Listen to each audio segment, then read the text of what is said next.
नमस्कार। आज हम पढ़ रहे हैं एमए फाइनल का छठे पेपर आधुनिक काव्य कामायनी। इस जयशंकर प्रसाद की रचना है जो आपके पाठ्यक्रम में है। इसके चिंता, श्रद्धा, लज्जा और इड़ा 4 सर्ग आपके पाठ्यक्रम में रखे गए हैं। सर्वप्रथम जयशंकर प्रसाद जो इसके रचनाकार हैं उनका परिचय मैं आपको बता रही हूँ। माँ भारती के बाद पुत्र जयशंकर प्रसाद का जन्म विक्रम संवत 1946 की माघ शुक्ल दशमी तदनुसार 30 जनवरी 1890 ईस्वी को भगवान विश्वनाथ की परम पावन नगरी काशी में हुआ था। पिता श्री देवी प्रसाद साहू व्यवसाय से व्यापारी होते हुए भी संस्कारों से परम माहेश्वर भक्त एवं काव्य शास्त्रानुरागी थे। नारियल बाजार स्थित उनकी पैतृक गद्दी सुंगनी साहू की दुकान के नाम से जानी जाती थी। विद्यानुरागी होने के कारण उनके यहाँ नगर एवं बाहर के विद्वानों और मनीषियों का आना जाना लगा ही रहता था तथा उनके घर में धर्म, नीति, काव्य एवं शास्त्र चर्चा का एक दैनंदिन कार्यक्रम प्रायः निरंतर ही चला करता था। पिता के कनिष्ठ पुत्र होने के नाते उनके विशेष स्नेहभाजन जयशंकर को भी इन चर्चा सत्रों में पिता के साथ बैठने के अवसर प्रायः नित्य ही अनायास सुलभ होते रहते थे। इसी से वे भी शैशव से ही इस ओर सहज ही आकर्षित हो गए। यथा समय बालक जयशंकर को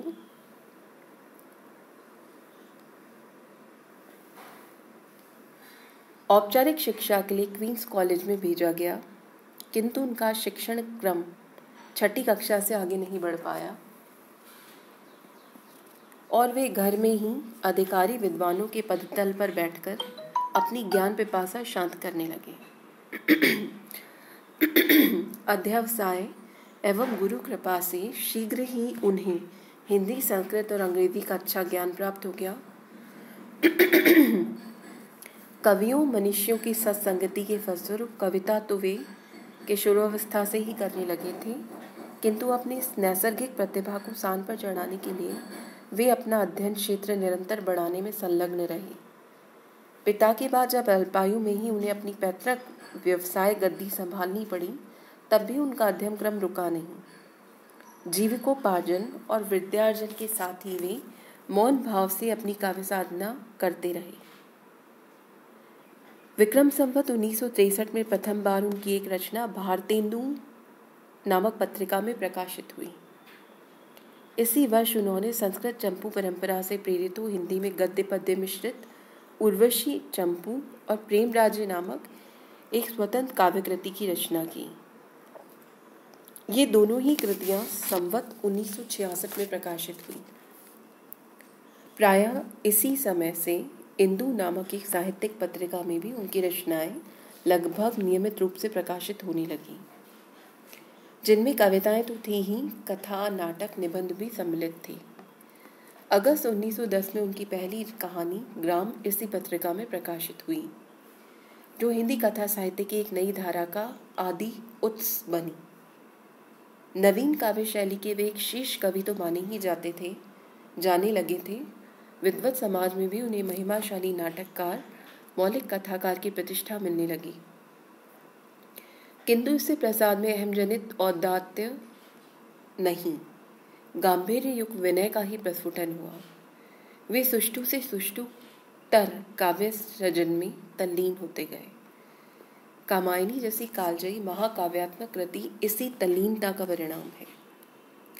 यह हिंदी का दुर्भाग्य ही रहा कि 14 जनवरी 1937 ईस्वी को संक्रांति के दिन यह महान विभूति केवल 47 वर्ष की अल्पायु में इस नश्वर धराधाम से उठकर सरस्वती के नित्य श्री विग्रह में समाहित हो गई। अन्यथा हिंदी साहित्य की इससे और अधिक कितनी श्री वृद्धि होती, मात्र कल्पना ही की जा सकती है। सर्वतोमुखी प्रतिभा के धनी प्रसाद ने साहित्य की जिस भी विधा को अपनी लौह लेखनी से स्पर्श किया, वहीं स्पर्शमणि के से लोकोत्तर प्रभाव से प्रभान्वित हो उठी। भारतीय दर्शन का उनका तल स्पर्शी पांडित्य एवं गंभीर चिंतन उनकी ललित कृतियों में जैसा प्रस्फुटित हुआ है, वैसा हिंदी में उनके पहले कदाचित ही दृष्टिगोचर हुआ हो। लोकमंगल की जो भावना उन्होंने आदर्शों के रूप में जनमन के समक्ष प्रस्तुत की है, वह उन्हें क्रांत दृष्टा कवि मनीषी सिद्ध करने के लिए पर्याप्त है। आदर्श प्रेरित वर्तमान साधना में उनकी आस्था इतनी दृढ़ है कि भविष्य के प्रति उनकी आश्वस्ति उनकी प्रायः सभी कृतियों में स्वयं प्रकाशित होती है। प्रसाद का वास्तविक मूल्यांकन तो अभी होना शेष है, जो भावी पीढ़ियों का दायित्व होगा। प्रथम सर्ग है कामायनी का चिंता। एक परिचय आपको बता रही हूँ पद पढ़ने से पूर्व में। कामायनी की कथा का श्री गणेश एक भयंकर जल प्लावन से बचे हुए मानव जाति के आदि प्रवर्तक वैवस्वत मनु से होता है। वैवस्वत मनु देव जाति के व्यक्ति हैं। पुराणों की गणना के अनुसार मनु को 7वें मनवंतर का आरंभकर्ता माना गया है और आजकल 7वां मनवंतर ही चल रहा है। अतः मनु आधुनिक मानव जाति के आदि पुरुष हैं। जल प्लावन के उपरांत कथा नायक मनु हिमालय की पर्याप्त उन्नत चोटी पर बैठे हैं तथा वहां से जल प्लावन के विध्वंसकारी दृश्यों को देख रहे हैं। इस जल प्लावन में उनकी समस्त देवजाति नष्ट हो चुकी है और वे जैसे तैसे एक नौका द्वारा बचे हैं, जिसे एक महामत्स्य ने अपने प्रबल चपेटे के द्वारा हिमालय के इस उन्नत शिखर पर ला टकराया है। अब जल प्लावन धीरे उतरने लगा है और कुछ पृथ्वी निकलने लगी है। मनु के समीप ही महावट से बंधी हुई उनकी नौका भी पड़ी है और वे इस शून्य प्रकृति में बैठे बैठे अपनी वैभव संपन्न देव जाति के भयंकर विनाश के बारे में सोच रहे हैं। मनु जानते हैं कि उनकी देवजाति कितनी समृद्धशाली थी। संपूर्ण देवगण अनंत शक्ति संपन्न थे, जिनमें उन अपार बल, वैभव और आनंद भरा हुआ था तथा सभी दिशाओं में उनकी कीर्ति, दीप्ति और शोभा का प्रसार था।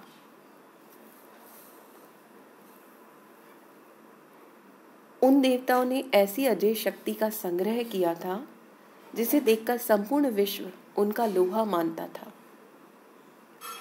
परंतु कुछ काल के उपरांत उस अपार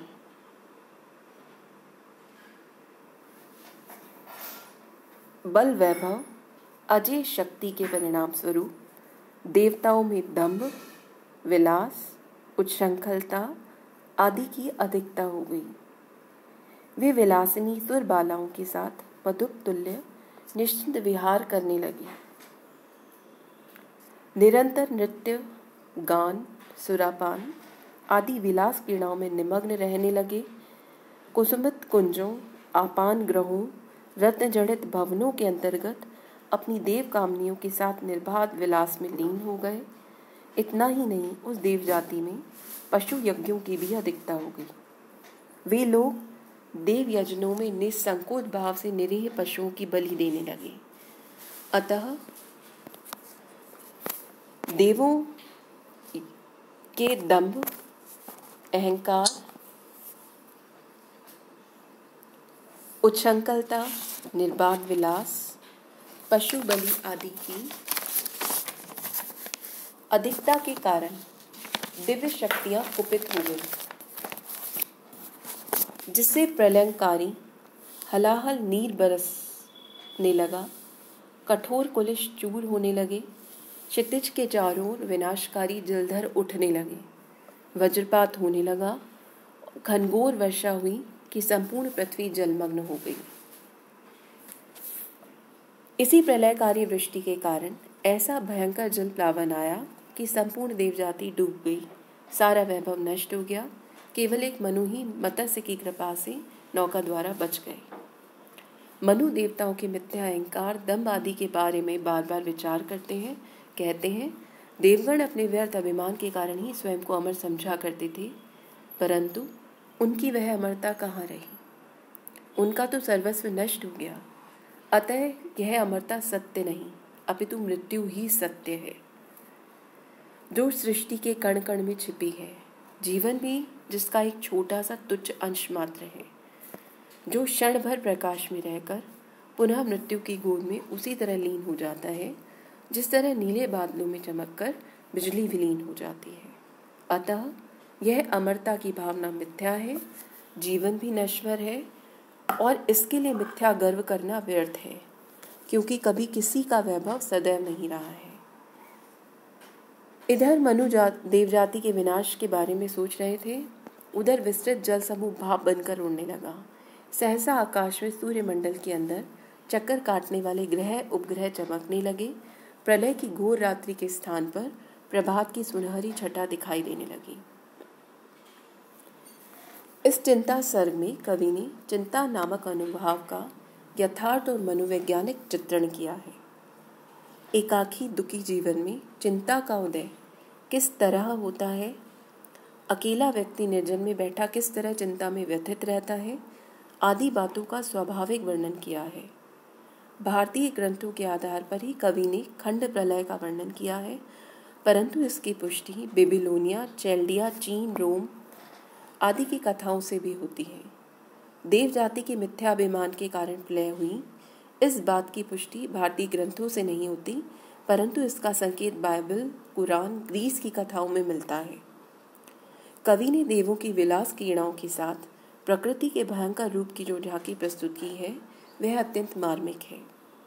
इसके अतिरिक्त कवि ने मनु के मुख से जीवन की क्षणभंगुरता, अमरता की मिथ्या भावना, मृत्यु की सत्यता आदि के बारे में जो विचार प्रकट किए हैं, वे भी पूर्णतया मनोवैज्ञानिक हैं।